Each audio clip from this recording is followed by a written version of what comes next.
Hello दोस्तों, कैसे हैं आप सब। स्वागत है आप सभी का कॉमिक वर्ल्ड चैनल पर। तो चलिए दोस्तों, शुरू करते हैं राज कॉमिक्स में परमाणु और भोकाल का 2 in 1 कॉमिक विशेषांक काल यात्रा। इसके पहले का पार्ट काल दर्पण आप लोग ज़रूर पढ़ लीजिएगा, जो कि आपको भोकाल की प्लेलिस्ट में मिल जाएगा। सॉरी, परमाणु की प्लेलिस्ट में मिल जाएगा। संजय गुप्ता पेश करते हैं काल यात्रा।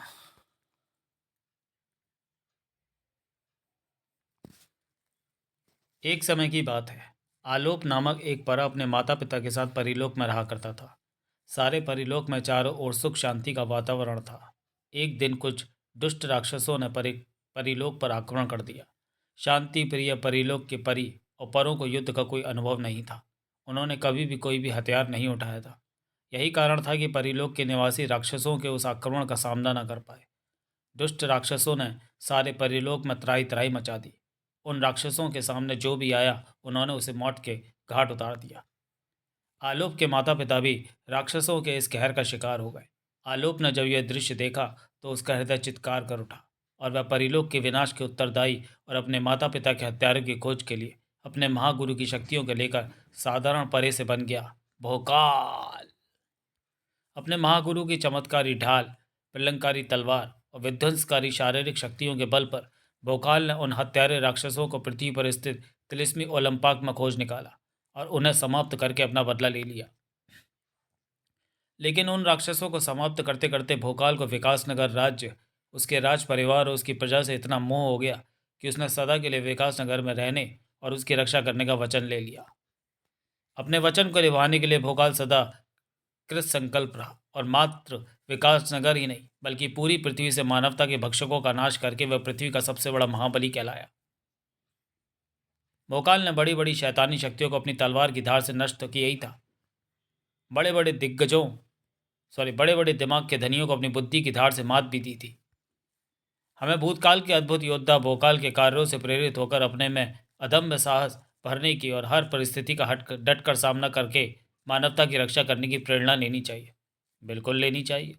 लेकिन इतिहास के इस अद्भुत योद्धा भोकाल की ये किताब पढ़कर मुझे जो प्रेरणा मिली है वह ज़रा अलग है। मेरी एक बहुत बड़ी समस्या सॉल्व हो गई है। मुझे पता चल गया है कि भोकाल जैसा योद्धा और कोई दूसरा नहीं था। इसलिए अगर मैं अपने सबसे बड़े दुश्मन को शर्तिया ख़त्म करना चाहता हूँ तो मुझे उसे भूतकाल की उस दुनिया में भेजना होगा जहाँ भोकाल जैसा योद्धा मौजूद है। और उसके लिए मुझे इस काल दर्पण को एक बार फिर जोड़ना होगा, जिसे मैंने इसलिए तोड़ दिया था कि इसमें प्रवेश करके भूतकाल की दुनिया में पहुंचा परमाणु फिर कभी वापस ना आए। जानने के लिए पढ़ें काल दर्पण नमक कॉमिक विशेषांक। और अब चूंकि मुझे मेरी खोई हुई शक्तियाँ वापस मिल गई हैं, इसलिए मेरे लिए इस काल दर्पण को जोड़ना मुश्किल नहीं होगा।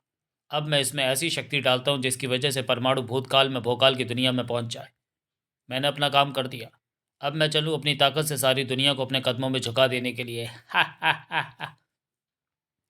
भोकाल की दुनिया।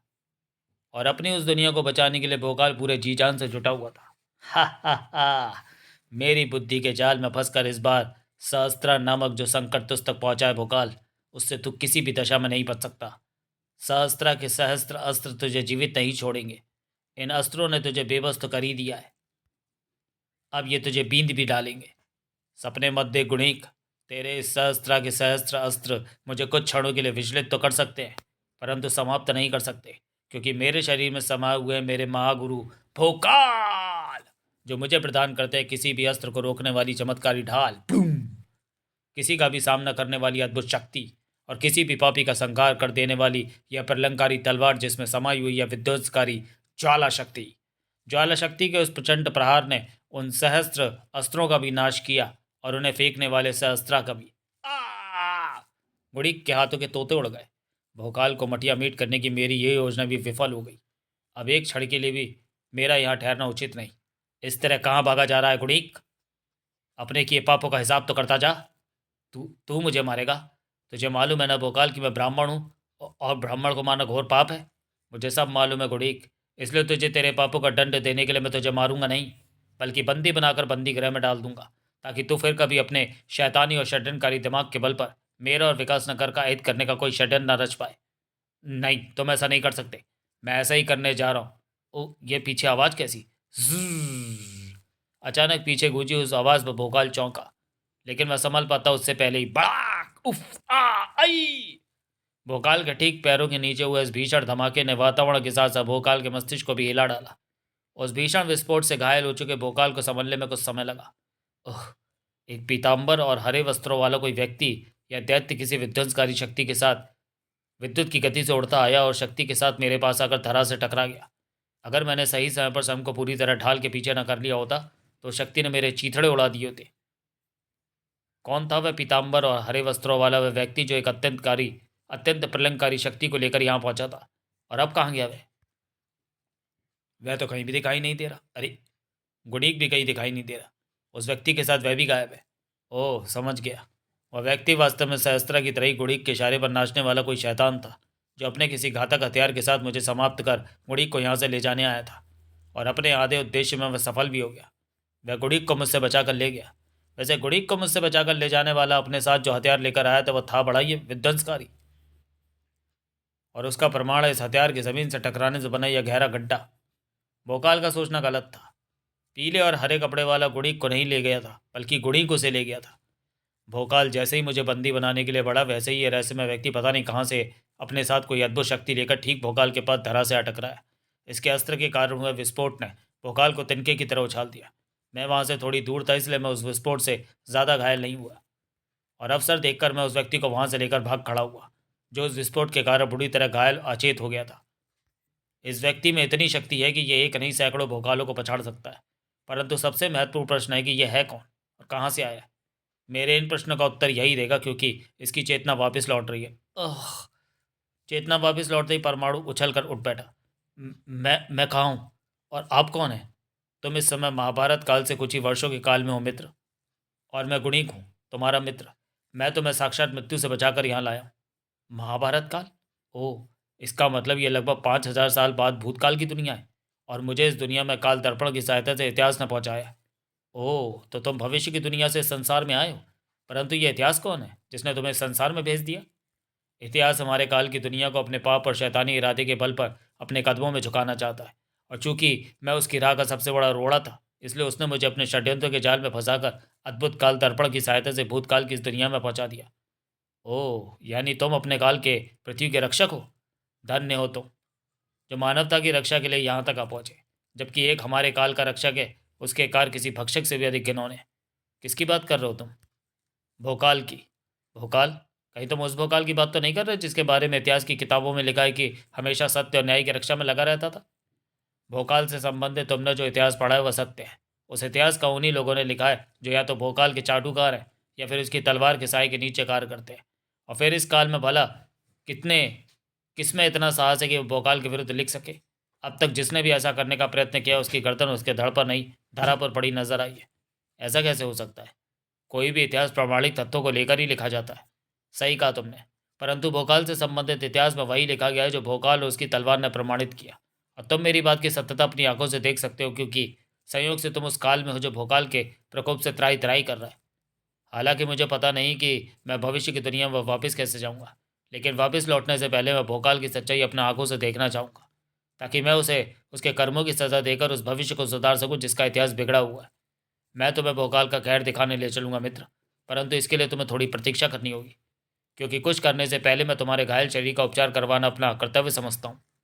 इस बीच भोकाल एक नई समस्या से दो चार हो रहा था। ये क्या हो रहा है? यहाँ के लोगों के शरीरों पर छाले कैसे पड़ रहा है? इनके शरीरों का मांस क्यों गल रहा है? यह भयानक रोग यही नहीं महाबली, बल्कि धीरे धीरे सारे राज्य में फैल रहा है, और हम लाख प्रयत्न के पश्चात भी ये नहीं सोच पाए हैं कि आखिर ये कौन सा रोग है जिसके कारण ऐसा हो रहा है। हमने बड़ी बड़ी महामारी देखी है और उनका सामना किया है, लेकिन ऐसा किसी भी बीमारी के बारे में ना तो सुना है और ना ही देखा। परंतु गहन जांच से ये बात अवश्य सामने आई है कि इस भयंकर रोग का आरंभ राजधानी के उत्तरी छोर से हुआ है, वहां से जहाँ कुछ दिनों पहले कोई रहस्यमय शक्ति धरा से टकराई थी। मेरे ख्याल से उसी शक्ति के कारण ही ये सब हो रहा है। हो सकता है, बिल्कुल हो सकता है, क्योंकि वह शक्ति थी इतनी भयानक, और उस शक्ति को लाने वाला अवश्य मनुष्यों के मांस को गला देने वाली उस शक्ति की काट जानता होगा। मुझे उसे ढूंढना होगा। अगर विकास नगर और उसकी प्रजा को बचाना है तो सारा विश्व जानता है कि जो हाथ भोकाल के खिलाफ हथियार उठाने का साहस करता है, भोकाल उस हाथ को शरीर पर नहीं रहने देता। खचाक! जिसकी जुबान भोकाल के विरुद्ध चलती है, भोकाल उसकी गर्दन पर तलवार चलाता है। और इस गांव के तो हर घर ने भोकाल के खिलाफ हथियार उठाने बोलने का प्रयत्न किया, इसलिए इस सारे गांव को भोकाल के कहर का शिकार होना होगा। प्लूम प्लाम आ! उफ, मेरी आंखें धोखा नहीं खा सकती। भोकाल के बारे में इतिहास में सचमुच गलत लिखा है। अपने विरुद्ध उठने वाली जरा सी आवाज़ को दबाने के लिए भोकाल ने यह तबाही का खेल खेलकर यह साबित कर दिया कि वे अन्याय है, पापी है। मैं उस पापी को यह अन्याय नहीं करने दूंगा। मैं भोकाल को रोकूंगा। रुक जाओ मित्र, भोकाल बहुत ही अधिक शक्तिशाली है। माना कि तुम अपनी आधुनिक शक्तियों के बल से उसका मुकाबला कर सकते हो, परंतु अगर तुमने इस घायलावस्था में ऐसा करने का प्रयत्न किया तो निश्चय ही तुम्हें पराजय का मुंह देखना होगा। इसलिए उचित यही है कि अपने स्वस्थ होने की प्रतीक्षा करो। वैसे भी मैं इस समय ये नहीं चाहता कि तुम भोकाल पर आक्रमण करो, क्योंकि अगर इस समय तुमने ऐसा किया तो हानि भोकाल को नहीं बल्कि उस छद्दम को पहुंचेगी जो इस समय भोकाल के वेश में है। आइए गुड़ीक महोदय, आइए। कहिए, काम बना? बना, बिल्कुल बना। ठीक वैसे ही बना जैसे कि अपेक्षा थी। परमाणु नामक भविष्य का वह योद्धा भोकाल के अन्यायपूर्ण कार्य देखकर आग बबूला हो उठा था। अगर मैंने उसे नहीं रोका होता तो वह भोकाल यानी तुम पर उसी समय आक्रमण कर देता। तुमने तो भोकाल का ऐसा रूप धरा कि परमाणु ही क्या, उस गांव के सभी लोग भी धोखा खा गए जिन्हें तुमने भोकाल के रूप में समाप्त किया। अब जिस भोकाल को इस युग की बड़ी बड़ी शक्तियां न समाप्त कर पाई, क्या उसे वह भविष्य का योद्धा समाप्त कर देगा? भविष्य के उस योद्धा के पास ऐसी ऐसी शक्तियों का समावेश है जिसके सामने भोकाल की शक्तियां कुछ भी नहीं है। देखना छद्दम, जल्दी ही परमाणु भोकाल को शव बनाता दिखाई देगा। अगर ऐसा है तो प्रतीक्षा किस बात की है? परमाणु को भोकाल पर आक्रमण करने के लिए छोड़ दीजिए। छोड़ दूंगा, परंतु पहले मेरे षड्यंत्र के जाल को इतना मजबूत तो होने दो कि भोकाल उसे तोड़ ना पाए। ऐसा करने के लिए आपको अधिक परिश्रम करने की आवश्यकता नहीं। भोकाल वैसे भी उसे विक्षिप्तों की तरह ढूंढता फिर रहा है, क्योंकि उसके कारण विकास नगर में एक असाध्य महामारी फैली हुई है। ये तो सोने पर सुहागा हो गया, लेकिन फिर भी अभी इस पर थोड़ा रंग चढ़ाने की आवश्यकता है, बहुत आवश्यकता है। षड्यंत्रों के उस सम्राट के मस्तिष्क में एक और षड्यंत्र पनप रहा था और परमाणु जल्दी उस षड्यंत्र का शिकार होने जा रहा था। नहीं, ये नहीं हो सकता। मैं अपनी ड्रेस, मेरा मतलब है वस्त्रों को नहीं उतार सकता। इस तरह मेरी वास्तविकता सभी के सामने आ जाएगी। देखो मित्र, तुम्हारे शरीर के घाव अधिक तेजी से ठीक करने के लिए तुम्हारे वस्त्रों का तुम्हारे शरीर से उतारना अत्यंत आवश्यक है। रही ऐसा करने से तुम्हारी वास्तविकता सामने आने की बात, तो तुम इसकी कतई चिंता ना करो। अगर तुम्हारी वास्तविक सूरत मेरे या किसी के सामने आ भी गई तो उससे क्या होगा? 5,000 वर्षों के भविष्य के बाद के भविष्य में तुम्हारी वास्तविकता का रहस्य खोलने के लिए हम भला जीवित कहाँ रहेंगे? मैंने सही कहा ना? हाँ हाँ हाँ।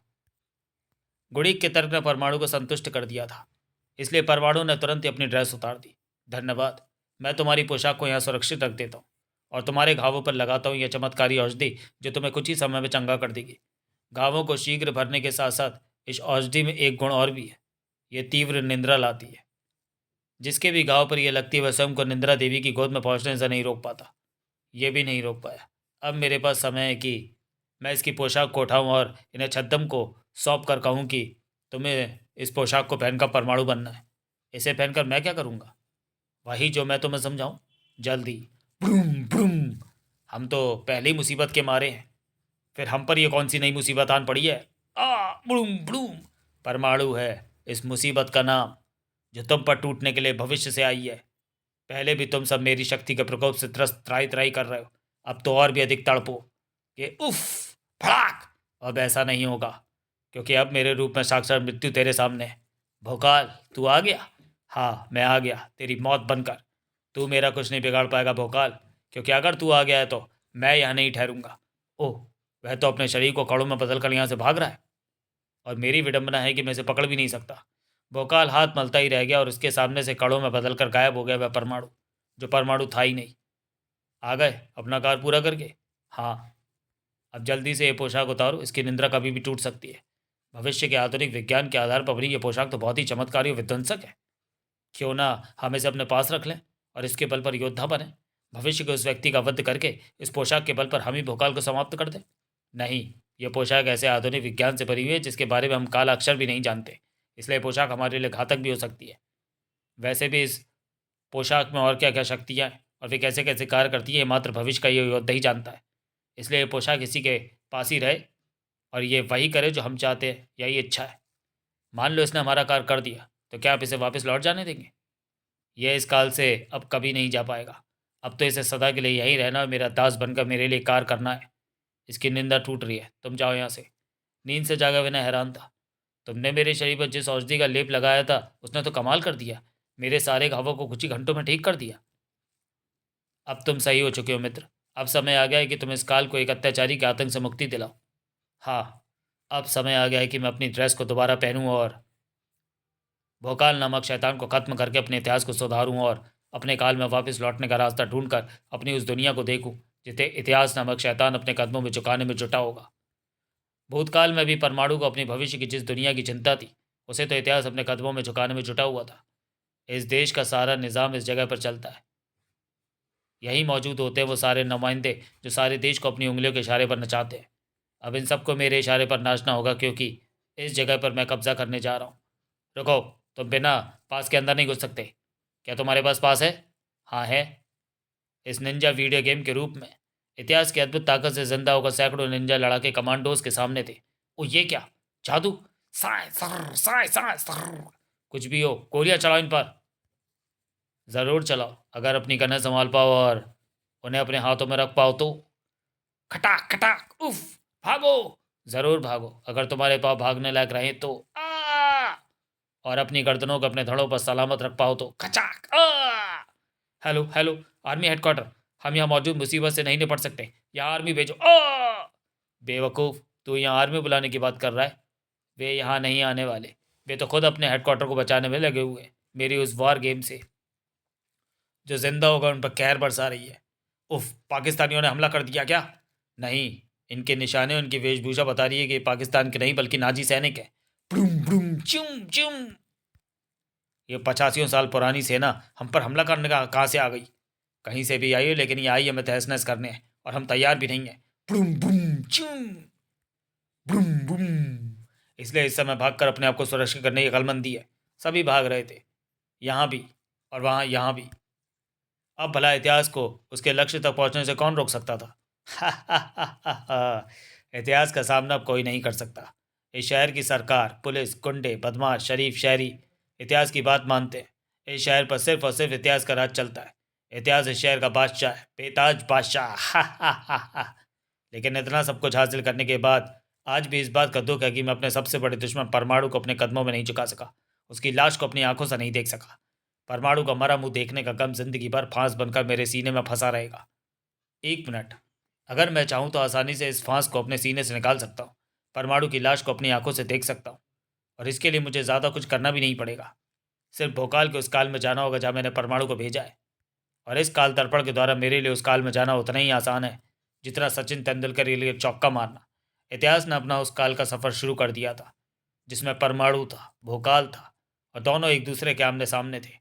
अंततः मैं तुझे ढूंढने में सफल हो ही गया दुष्ट।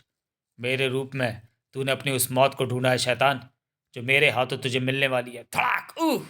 अच्छा हुआ पहला वार तूने किया दुष्ट। अब ये नहीं कह पाएगा कि भोकाल ने तुझे वार करने का अवसर नहीं दिया। सुना है तेरी तलवार ने बहुत कहर बरसाया है। आज परमाणु तेरी तलवार के कहर को भी देखेगा और उसकी धार को भी। भोकाल की तलवार से लोहा लेने जुट गया था। टनाक! लेकिन क्या भविष्य के लड़ाके परमाणु के लिए लोहा लेना आसान था? भोकाल नामक उस योद्धा से, जो अपने समय का सर्वश्रेष्ठ योद्धा ही नहीं बल्कि तलवार का सबसे बड़ा धनी भी कहलाया जाता था, मिल गया भोकाल की तलवार से भिड़ने का फल। उफ! अब भुगत भोकाल से टकराने का दंड। सजा तो तुझे परमाणु से टकराने की भुगतनी होगी भोकाल, और तुझे परमाणु एक ही सजा देगा। फड़ाक! मौत की सजा। उफ! ओह, चमत्कारी शक्ति का प्रयोग किया तूने।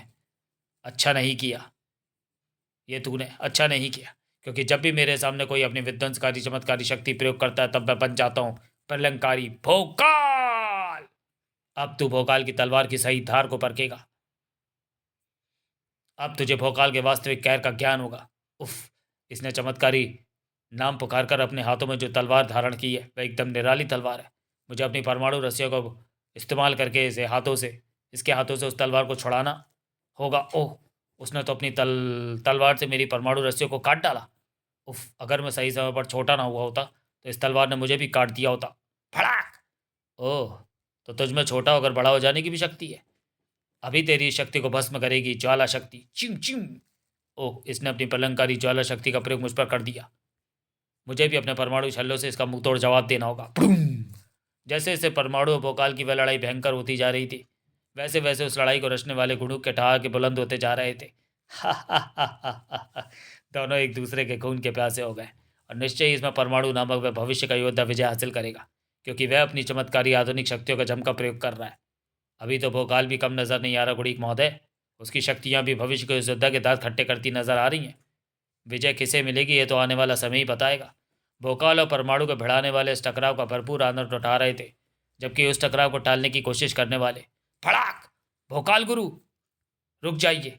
आप दोनों की इस लड़ाई का बड़ा ही भयंकर प्रभाव पड़ रहा है। वातावरण तेजी से गर्म होता जा रहा है। सभी को सांस लेने में कठिनाई हो रही है। मैं इस स्थिति से अनजान नहीं हूं टोना। टोना नामक लड़का भोकाल का शिष्य है। जानने के लिए पढ़ें शाम। ये कॉमिक्स आपको जल्दी ही भोकाल की प्लेलिस्ट में उपलब्ध मिलेगी। इसलिए मैं शीघ्र ही इस स्थिति को समाप्त करने में प्रयत्नशील हूँ। इसे समाप्त करके उफ, भोकाल गुरु और भविष्य के उस योद्धा की इस लड़ाई का परिणाम बहुत ही भयानक होगा। इस लड़ाई को शीघ्र ही रोकना होगा, परंतु कैसे? एक रास्ता है, एक रास्ता है। पिशाची टोटक। अंधेरे में रोशनी की तरह टोना को उस लड़ाई को रोकने का जो रास्ता दिखाई दिया, वह उसकी तरफ भाग खड़ा हुआ था। लेकिन उसे क्या मालूम था कि अब उस लड़ाई को रोकने के लिए कुछ नहीं हो सकता था, क्योंकि वह लड़ाई तो अब खत्म होने जा रही थी, और उसके साथ ही भविष्य का योद्धा और वर्तमान का महाबली भी खत्म होने जा रहे थे। चिम शिव शिव, फचाक, पुडुम बुडुम, और जोरदार धमाकों के बीच भोकाल और परमाणु की अंतिम चीखें भी गूंजी थी, और उन चीखों के शांत होने के साथ ही गूंजा था गुड़ीक का जोरदार ठहाका। अंततः गुड़ीक की बुद्धि के शड्डे में फंसकर भोकाल समाप्त हो ही गया। हालांकि भोकाल के साथ साथ भविष्य से आया परमाणु नामक वह योद्धा भी समाप्त हो गया, परंतु मुझे उससे क्या। मेरा स्वार्थ तो मात्र भोकाल का अंत करने का था, और मैं सफल हो ही गया।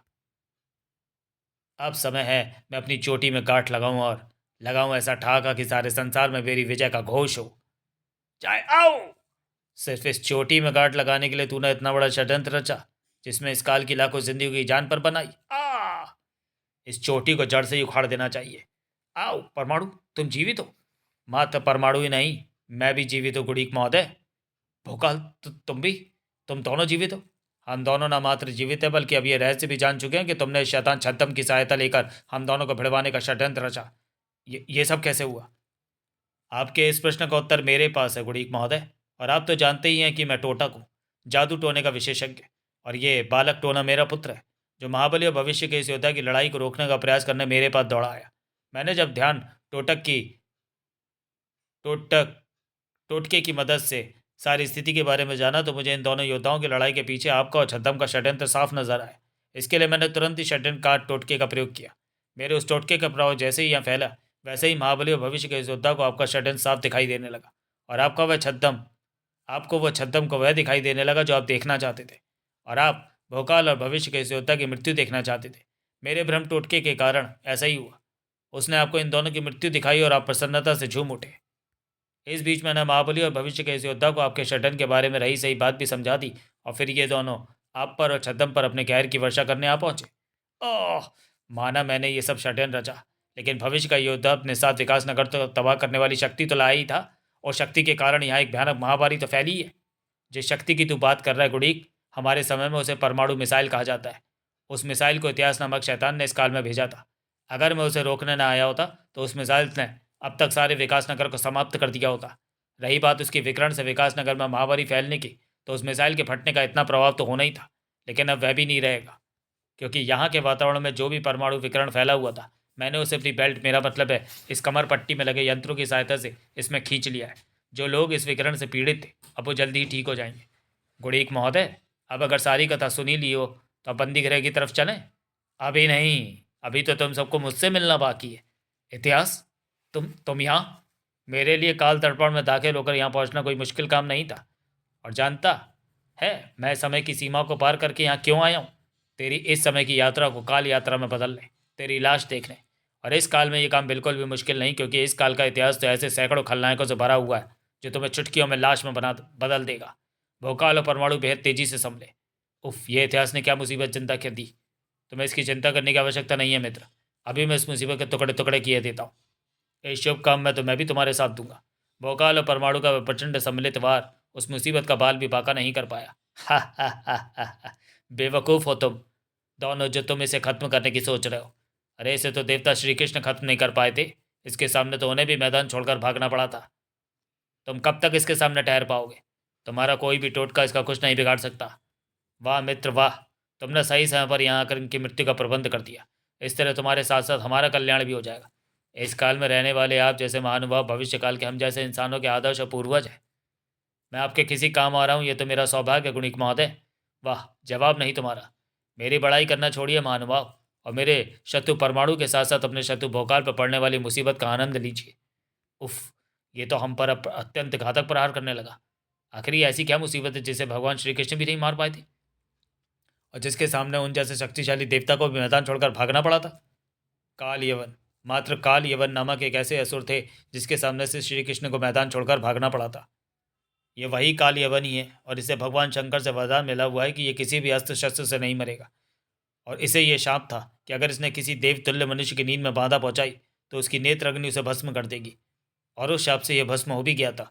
हाँ, परंतु इतिहास ने काल यवन के साथ साथ उसके सारे शाप को जीवित कर दिया है, इसलिए काल यवन भी जीवित हो गया। ओह, ऐसा है तो यह हमारे लिए बहुत बुरा हुआ, क्योंकि जिस असुर को भगवान श्री कृष्ण के हथियार खत्म नहीं कर पाए, उसे हम क्या खत्म कर पाएंगे? सही कहा, अब तो इसके प्रकोप से बचने का एक ही उपाय है, यहाँ से भागो। भोकाल जैसा इस युग का महाबली मुझे भागने को कह रहा है? मृत्यु का वह सभी को भागने के लिए विवश कर देता है, चाहे वह साधारण व्यक्ति हो, चाहे कोई महाबली। भागो। इस तरह भागकर तुम काल यवन यूरोपी अपनी मौत से नहीं बच पाओगे। काल यवन से बचकर दोनों इस गुफा में घुस गए। अब काल यवन के हाथों उन दोनों की मृत्यु निश्चित है। कुछ पलों बाद ही ये तो परमाणु की चीख है, और ये भोकाल की। गुफा से निकलती चीखें अचानक गुफा के नष्ट होने के विस्फोट में दब कर रह गई। अब सामने मलबे के ढेर के सिवा कुछ भी नजर नहीं आ रहा था। इस मलबे के ढेर में ही दफन होकर रह गए हमारे दुश्मन, और हमारे लिए यह समय जश्न मनाने का समय है। हाँ, जश्न तो मैं मनाऊंगा, लेकिन यहाँ नहीं, अपनी इस दुनिया में जहाँ के हजारों अपराधी परमाणु की मौत की खबर सुनने के लिए बड़ी बेसब्री से अपना दिल थाम कर बैठे हैं। गुड़ीक और छद्दम को खुशी से नाश्ता छोड़ इतिहास अपनी समय की दुनिया की तरफ चल दिया, और उसे वहाँ पहुँचने में ज़्यादा देर भी नहीं लगी। हा हा हा हा हा, मैं वापस आ गया अपनी उस दुनिया में जहाँ अब मुझे रोकने वाला कोई नहीं। अब सारी दुनिया की जुबान पर एक ही नाम होगा, इतिहास। छनाक, सिर्फ इतिहास। हा हा हा। ऐसा नहीं होगा इतिहास, क्योंकि जहाँ अपराध होगा वहाँ परमाणु का नाम जरूर होगा। तू परमाणु, तू यहाँ कैसे पहुंचा? और तू तू जिंदा कैसे? सिर्फ मैं ही नहीं, भोकाल भी जिंदा है। मरा तो वह काल यवन था जिसे तूने जिंदा किया था। भोकाल ने गुफा की तरफ भागते भागते मुझे बताया कि असल में तुमने काल यवन के साथ साथ उसके पूरे शाप को जिंदा कर दिया था, और वह गुफा उसी शाप का हिस्सा थी जिसमें मैं और भोकाल घुसे थे। हमें उस गुफा में एक व्यक्ति सोया दिखाई दिया। यहाँ तो पहले ही से कोई है। कौन है ये? महाराज मुचकुंद, जिसकी मदद से कभी श्री कृष्ण जी ने काली वन का अंत किया था, और काली वन के शाप का ही हिस्सा होने के कारण महाराज मुचकुंद भी जीवित हो गए, इसलिए ये इस बार भी काली वन के अंत का कारण बनेंगे। मैं इन्हें अपना रूप देता हूँ। भोकाल ने तुरंत ही बेहद सावधानी से ऐसे हुए महाराज मुचकुंद के हाथ में अपनी तलवार और ढाल थमाई और अपनी पोशाक उनके ऊपर डाल दी। जब काली वन अंदर आया तो उसने महाराज मुचकुंद को भोकाल समझकर उन पर प्रहार कर दिया, और यही गजब हो गया। काले वन के प्रहार से महाराज मुचकुंद क्रोध से भरकर उठे, और उन्होंने जैसे ही अपने आग्नेय नेत्रों से कालीवन को देखा, वैसे ही उनकी आंखों से निकली अग्निकिरणों ने कालीवन को भस्म कर दिया। कालीवन के भस्म होते ही तुम्हारा जिंदा किया शाप नष्ट हो गया, और सारी गुफा तेज विस्फोट के साथ नष्ट हो गई। लेकिन उस गुफा के नष्ट होने से पहले ही मैं और भोकाल की ज्वाला शक्ति की सहायता से एक सुरंग खोदकर वहां से निकल चुके थे।